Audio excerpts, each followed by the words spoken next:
Praise the Lord. सभी को जय मसीह की। दोस्तों, ये हम पहले आज के वचन को सुनते हैं जिसमें परमेश्वर के दास दूतों के बारे में बता रहे हैं।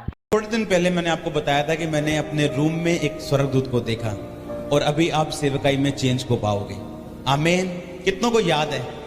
मैंने आपको बताया था उस समय कुछ लोगों को बातें मेरी समझ नहीं आती कि इस दूत को देखने के बाद आप सेवा में चेंज कैसे देख सकते हो। जब दूत आपके सपने में आना शुरू हो जाए और रियल तरीके के साथ आपको दिखने शुरू हो जाए, इसका मतलब ये होता है कि परमेश्वर की अगली प्लानिंग आपकी जिंदगी में पूरी होनी शुरू हो चुकी है और वो जल्दी आपको नजर आ जाएगी। आमीन। दूत का आना आप आम बात नहीं है। अगर आप दूत की बात करो, बाइबल में लिखा है जब यीशु मसीह 40 रोजे रख के जब वो प्रार्थना कर रहे थे, बाइबल में लिखा है जब प्रार्थना हो गई, रोजे खत्म हो गए, तो 40 रोजों के बाद शैतान इसलिए आया कि परमेश्वर की सारी की गई मेहनत को व्यर्थ कर दे और परमेश्वर को परखे और उसे परख में गिरा दे।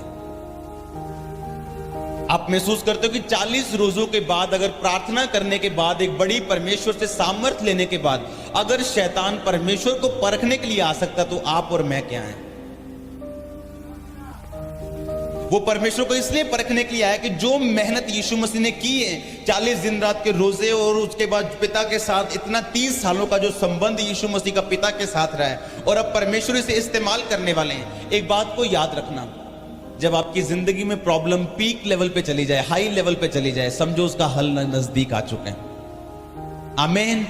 जब आपका जो फ्रस्ट्रेशन है, जो आपकी प्रॉब्लम है, जो आपकी तंगी है, वो हम ऊपर के लेवल तक चले जाए, समझो उसका हल आपके पास आने वाला है।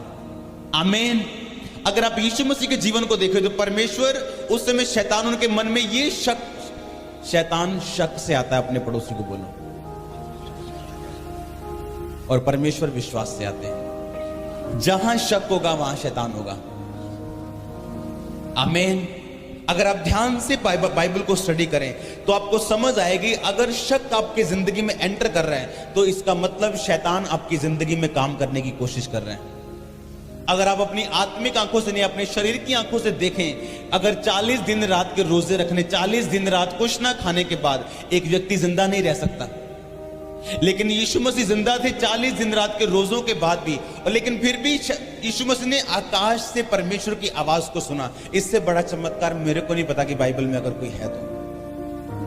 आकाश से आकाशवाणी होनी कि ये मेरा प्रिय बेटा और मैं इससे बहुत प्रसन्न हूं, जब यीशु मसीह ने बपतिस्मा लिया था। लेकिन अगर आप ध्यान से बाइबल को पढ़े, आकाशवाणी होने के बाद शैतान परमेश्वर से ये कह रहा है कि अगर तू परमेश्वर का बेटा तो इन पत्थरों को बोली रोटियां बन जाएं।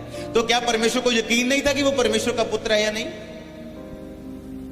हमें ऐसा लगता है कि जो दाऊद और एस्तर जैसे लोग थे वो आसमान से उतरे हुए लोग थे। वो भी आपकी तरह और मेरी तरह शक और विश्वास से जूझते और लड़ते हुए लोग थे।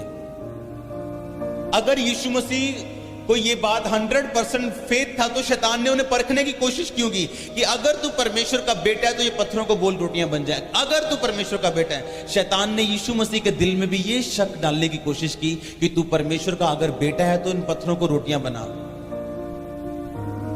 और बाइबल में लिखा है यीशु मसीह ने शैतान को यह नहीं कहा कि शैतान, थोड़े दिन पहले आकाशवाणी हुई थी कि मैं उसका प्रिय बेटा हूं, तू मेरे साथ कैसे बहस कर सकता है। शैतान को कभी बहस के साथ हराने की कोशिश मत करो, वो आपसे जीत जाएगा।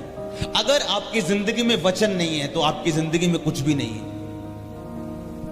वचन ना रखने वाला अपनी जिंदगी में इंसान उस घड़े की तरह है। अपनी ताकत से आप घड़ा भर तो दोगे, घड़े को सदा भरा नहीं रख सकते आप। कितनों को समझ आ रही है? अगर घड़े के नीचे शेक हो, अपनी ताकत से आप घड़ा भर तो सकते हो, लेकिन घड़े को सदा भरा रख नहीं सकते आप किसी को आशीष दिलवा तो सकते हो अपनी ताकत से, परमेश्वर से, क्योंकि आपके अंदर सामर्थ्य है, आपके अंदर वो वरदान है, आपके अंदर वो परमेश्वर ने वो जीवन जो का जल दिया हुआ है। आप किसी को भर तो सकते हो, लेकिन अगर उसके अंदर वचन नहीं है वो खड़ा नहीं रह सकता मसीह में। हालेलुया। अगर उसके अंदर वचन है तो एक दिन वो सारा पानी, सारा जो चमत्कार है वो नीचे टप टप टप टप खत्म हो जाएगा एक दिन, क्योंकि उसके अंदर परमेश्वर का वचन नहीं। इसीलिए परमेश्वर 3-3 दिन, 4-4 दिन यीशु मसीह लोगों को वचन सिखाते थे, परमेश्वर की आज्ञाओं को सिखाते थे। जब पहाड़ी उपदेश आप पढ़ते हैं, यीशु मसीह परमेश्वर के वचनों को लोगों को बताते थे। कितना कितना देर उनको परमेश्वर की व्यवस्था के बारे में सिखाते थे कि जो चमत्कार मैंने इनके जीवन में किया और जो मैं करने वाला हूं उसको ये संभाल सकें अपने जीवन में। आमीन।